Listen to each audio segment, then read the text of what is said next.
Bharat Ratna doctor BR Ambedkar గారి 134వ జయంతి సందర్భంగా ఈరోజు తెలుగుదేశం పార్టీ ఆధ్వర్యంలో స్థానిక శాసనసభ్యులు సోదరులు దగ్గుపాటి వెంకటేశ్వర ప్రసాద్ గారు, జిల్లా పార్టీ అధ్యక్షులు వెంకట శివుడి యాదవ్ గారితో పాటు తెలుగుదేశం పార్టీ కార్యవర్గము, నాయకులు, కార్యకర్తలు, దళిత సంఘాల వారు, ప్రజాప్రతినిధులు, అధికారులతో కలిసి ఈరోజు ఇక్కడ జయంతి వేడుకలు జరుపుకోవడానికి అంబేద్కర్ గారి విగ్రహానికి పూలహారం వేసి అందరూ ఘనంగా నివాళులు అర్పించడం జరిగింది.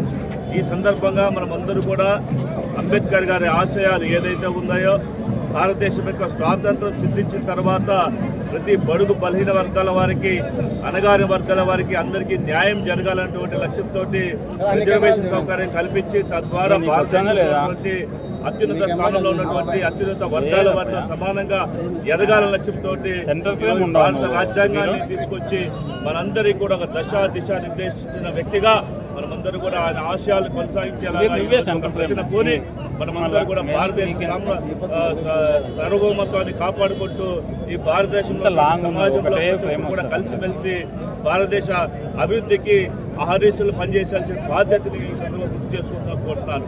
ఈరోజు వారు ఇచ్చినటువంటి ఒక మార్గంలో మనమందరూ కూడా ఈరోజు నడుస్తున్నాం. భారతదేశంలో అత్యంత ప్రధానమైనటువంటి పార్లమెంటు ఆవరణలో అంబేద్కర్ గారి విగ్రహానికి భారత రాష్ట్రపతి గారు, అదేవిధంగా భారత ప్రధానమంత్రి గారు, ప్రధాన రాజకీయ పార్టీల వారు అందరూ కలిసి అక్కడ నివాళులు అర్పించడం అనేది ఒక ఆనవాయితీగా రావడమే చరిత్రలో ఆయనకు ఒక్కరికే దక్కింది. కాబట్టి అలాంటి స్ఫూర్తిదాత యొక్క ఆశయాలను అందరూ కొనసాగించాల్సిందిగా ఈ సందర్భంగా కోరుకుంటూ అందరికీ కూడా ఈరోజు అంబేద్కర్ గారి జయంతి శుభాకాంక్షలు చేసుకుంటూ వారి పవిత్ర ఆత్మకి భగవంతుడు శాంతి చేకూర్చాలని ఈ సందర్భంగా కోరుకుంటూ సెలవు తీసుకుంటాం.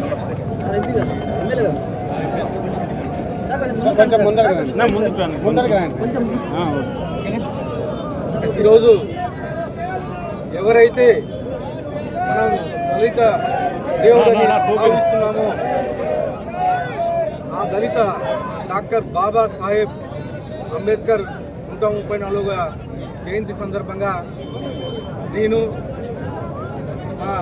పార్లమెంట్ సభ్యులైనటువంటి అంబికా లక్ష్మీనారాయణ గారు, అలాగే జిల్లా అధ్యక్షుడు వెంకట శివుడి యాదవ్ గారు, అలాగే జిల్లా ప్రధాన కార్యదర్శి శ్రీధర్ చౌదరి గారు, నాతో పాటు మా కార్యవర్గ సభ్యులు, తెలుగుదేశం కుటుంబ సభ్యులు అంతా ఇక్కడికి వచ్చి నివాళులు అర్పించడం జరిగింది. ముఖ్యంగా స్వాతంత్రం వచ్చిన తర్వాత మనకి అసమానతలు చాలా ఎక్కువ ఉండేటివి.